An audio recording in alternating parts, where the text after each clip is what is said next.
Channel में आपका स्वागत है।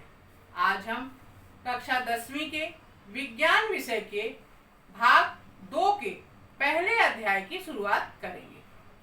बच्चों, आप जब किसी ऐसे घर में जाते हो जहाँ कोई नवजात शिशु पैदा हुआ है, तो वहाँ पर लोगों को आपने यह बात करते तो अवश्य सुना होगा कि कोई कहता है कि बच्चे की शक्ल तो अपने माँ पे गई है, फिर दूसरा बोलता है नहीं नहीं ये तो अपने पिता पे गया है, तीसरा बोलता है अरे नहीं इसकी तो नाक अपने दादाजी जैसे है।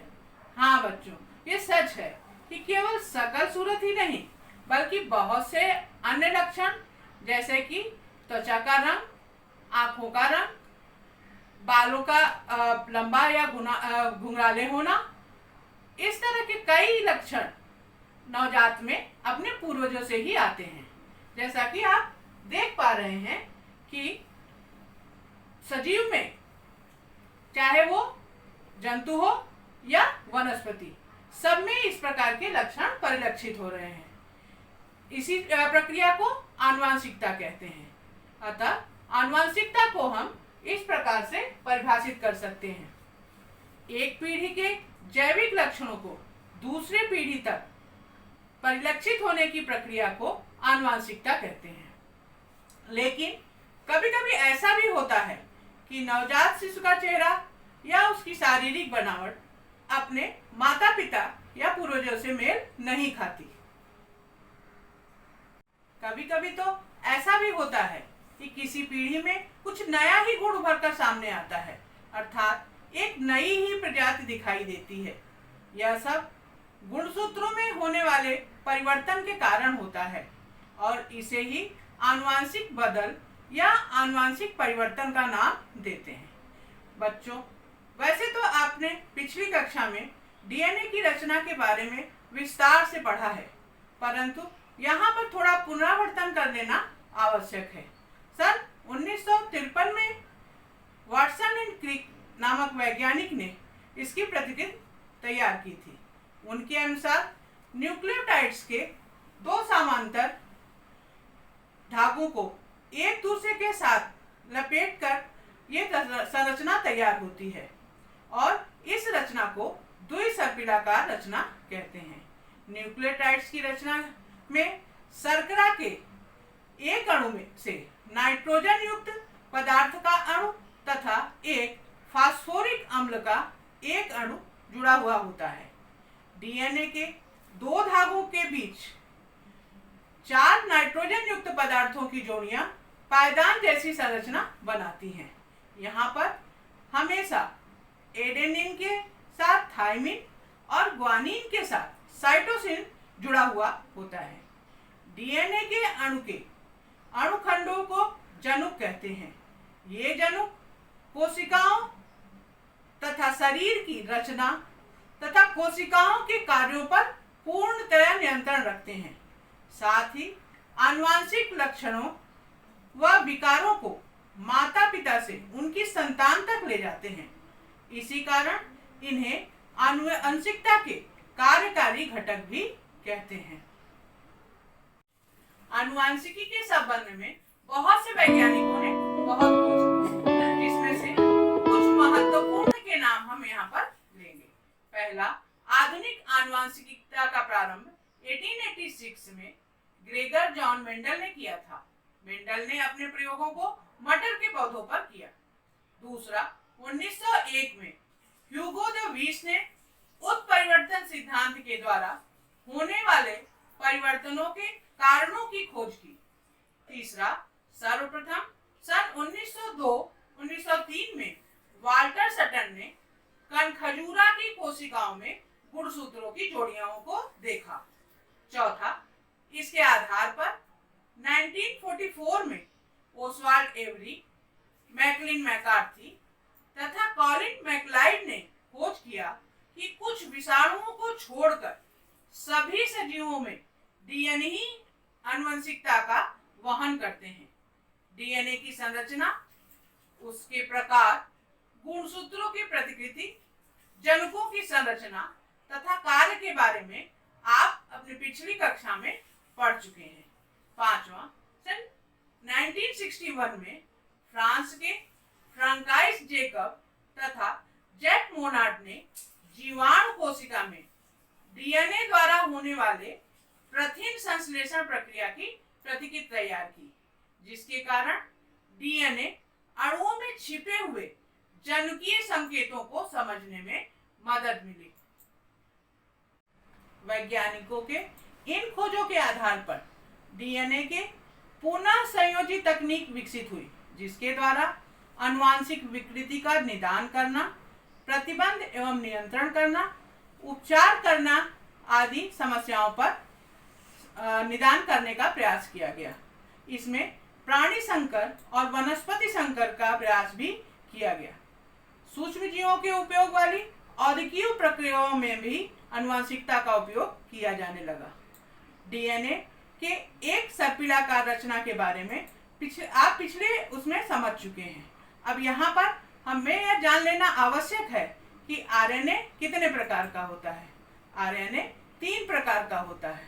पहला आरआरएनए, दूसरा एमआरएनए, तीसरा टीआरएनए। इसी प्रकार यह भी जानना आवश्यक है कि गुणसूत्रों की असामान्यता या जनुकों में उत्परिवर्तन के कारण जो रोग होते हैं उन्हें आनुवंशिक विकृति कहते हैं, और इनमें से डाउन सिंड्रोम, रंजकहीनता और सिकल सेल एनीमिया जैसे रोग प्रमुख हैं। अब हम डीएनए के कार्य प्रणाली पर थोड़ा प्रकाश डालने का प्रयास करेंगे।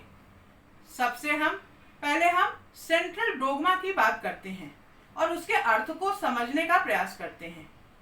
डीएनए में पाए जाने वाला जनुक आरएनए अर्थात राइबो न्यूक्लिक एसिड की मदद से कोशिकाओं के कार्य में सहायता प्रदान करता है, शरीर की रचना तथा कार्यों को नियंत्रित करता है, क्योंकि हमारा शरीर कोशिकाओं से बना है।